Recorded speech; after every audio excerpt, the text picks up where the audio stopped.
The downsizing trap is costing retirees hundreds of thousands of dollars, and no one is talking about it. You've been told your whole life that selling the big house, moving somewhere smaller is a smart financial move in retirement. Downsize, free up equity, lower your expenses, simplify your life.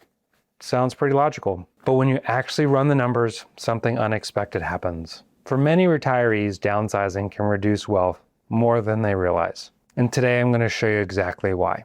Hi, I'm Cal Menzies, financial advisor at Insight Folios. I spend my days helping retirees navigate the financial decisions that actually matter, and I've seen this pattern repeat itself dozens of times. Someone walks in convinced selling their home is the key to a better retirement, and when we dig into the real math, their jaws drop. So let me walk you through what is actually happening. Here's what we're going to cover. First, the hidden cost of downsizing that most people never calculate. Second, the tax trap that can eat up your equity faster than you expect. Third, a framework for deciding whether downsizing actually makes sense for your situation. The first problem is that people dramatically underestimate what downsizing actually costs. They look at the difference between their current home value and the smaller home they want to buy, and they see a nice chunk of equity they can pocket. Simple math, right? Sell the $400,000 house, buy the $250,000 house, walk away with $150,000. Sounds great on paper, but what actually happens when we follow the money? You sell the $400,000 home, right off the top, you pay 5-6% in real estate commissions.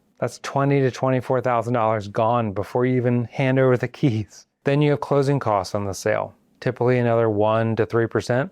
Let's call it $8,000. Now you need to move. Professional movers, storage costs, all these random expenses that pop up when you're relocating your entire life. There's another $5,000 to $15,000 depending on the distance. So before you even buy the new place, you spent $35,000 to $47,000 and you haven't even moved into anything yet. Now you buy the smaller home. Closing costs on the purchase, typically 2% to 5%. That's another $5,000 to $12,000. But here's where it gets really interesting. That smaller home needs work. It always needs work. New paint because you hate the color the previous owners had chosen. New flooring because the carpet shows every stain. Updated fixtures because everything feels like it's from 2003. And suddenly you're spending another $20,000 to $40,000 making this place actually feel like your own home. Add it all up, and that $150,000 equity gain has shrunk somewhere between $50,000 and $90,000. You just gave away $60,000 to $100,000 in transaction costs and renovations. Now that is not a rounding error. That's a new car. That's 3 years worth of travel. That's money that you'll never get back.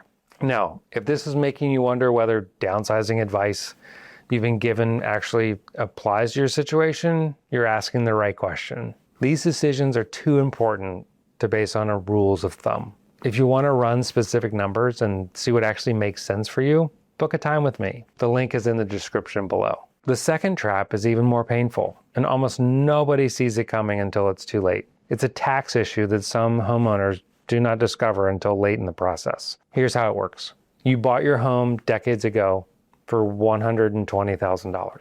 Today it's worth $400,000. That's $280,000 in capital gains sitting in your walls. Now, the good news is that you get an exclusion. $250,000 for a single filer, $500,000 for married couples filing jointly, as long as you've owned or lived in the home as your primary residence for at least 2 of the last 5 years. So if you're a married couple filing jointly and meet those requirements, you're probably fine. But there are situations where the exclusion may not fully protect the gain. Single homeowners generally qualify for a $250,000 exclusion, while the married couples filed jointly may qualify for up to $500,000. Widowed individuals may also qualify for a larger exclusion for a limited time period after the spouse's death, if certain requirements are met. In some cases, especially after many years of appreciation, a portion of the gain could become taxable. Now for 2026, long-term capital gains are taxed at 0%, 15%, or 20%, depending on your total taxable income. So for most retirees in this situation with modest income in retirement, any taxable gain would likely be taxed at 0 or 15%, meaning a federal taxable bill could range from nothing to several $1,000s, depending on the circumstances. Higher earners could face the 20% rate, And those with modified adjusted growth income above $200,000 may also owe an additional 3.8% net investment tax on top of that. And the damage doesn't stop there. The extra income can push you into a higher Medicare premium bracket through IRMA surcharges, and it can make more of your Social Security taxable. It can affect your eligibility for certain credits and deductions. One transaction creates a ripple effect across your entire tax picture for years. And here's the part that really stinks. In some situations, appreciated assets passed to their heirs may receive a step up in basis, potentially reducing the capital gains taxes. It is worth understanding how a sale today could affect what you're ultimately passing on compared to other strategies. These are the kind of questions worth working through before you sign anything. The third problem is what I call the lifestyle cost creep trap. This one surprises people the most. They assume moving into a smaller home means lower expenses. Sometimes it does, but watch what actually happens in the real world. That smaller house in the nice retirement community has an HOA. Maybe it's $400 a month, and your old home had no HOA.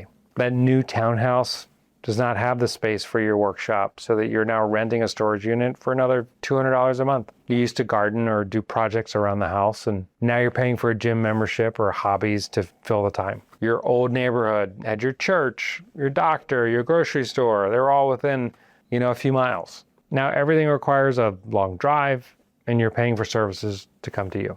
Now I've seen retirees downsize expecting to save thousands of dollars a month and end up spending the same amount or more because of all these hidden lifestyle costs they never anticipated. The smaller house did not simplify their life. It just shifted where the money goes. So what do you do instead? Well, step one, calculate the true transaction cost. Add up the commissions, the closing costs on both sides, the moving expenses, the realistic renovation costs for the new place. For many people, these costs can total 10% or more of their house value. And if that number shocks you, it should. So step two, run the tax implications before you list the house, not after. Work with a tax professional or financial advisor to understand the capital gains exposure, the Medicare premium impacts, and how the extra income will flow through your tax return. This is not something to guess at. Step three, project the ongoing cost difference honestly. Do not just compare mortgage payments. Compare property taxes, insurance, utilities, HOA fees, maintenance fees, and all those lifestyle expenses that would change. Be brutally honest about what you will be spending, not what you hope to spend. And step four, consider the non-financial factors. Proximity to your family, healthcare access, community connections, and emotional attachment all matter. Sometimes the right financial decision is the wrong life decision, and vice versa. Numbers do not tell the whole story. Step five, explore alternatives before assuming downsizing is your only option. A home equity line of credit might give you access to liquidity without triggering all these costs. Renting out a portion of your home could generate income. A reverse mortgage, while not right for everyone, might make sense in certain situations. Each of these options has its own costs, risks, and requirements, so they should be evaluated very carefully with a qualified professional. Here's the bottom line. Downsizing can be the right move for the right reasons, but it is not the automatic financial win that everybody assumes. The transaction costs are brutal. The tax implications can be significant, and the lifestyle changes often cost more than people expect. So before you put that for sale sign in your yard, run the real numbers. You might discover that staying put is the best financial decision you can make. And the difference between a good retirement and a great one often come down to decisions like this. If you want to work through your specific situation and see what actually makes sense for your numbers, book a time with me. The link is in the description below. See you in the next video.